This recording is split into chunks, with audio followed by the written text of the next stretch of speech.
सर्व करो और इसी समंदर के पानी में आके खेसारी और पवन दोनों डूब जाओ, दोनों इसी समंदर के पानी में आओ और डूब जाओ, तुम दोनों शर्म करो। लेकिन किसी और का शिकायत मत किया करो, तो बहुत मार मारा।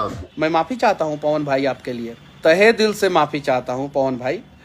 आप नहीं मिल पाए, आपका गाना जो है फिक्स था कि सोनू सूद जी के एंट्री के पहले आपका गाना बजेगा, नहीं बज पाए। कुछ ऐसा नहीं है कि उसके लिए एक आदमी कोई दोषी है, शायद उसमें मैं भी दोषी हूँ, ये चीज़ें हैं।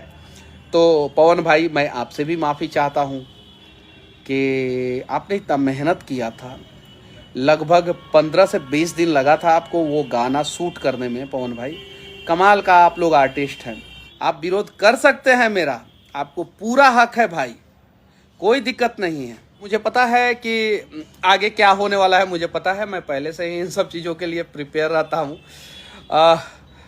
बस एक बार मेरे आंखों में आंखें डाल के आप लोग सवाल कीजिए मेरे से।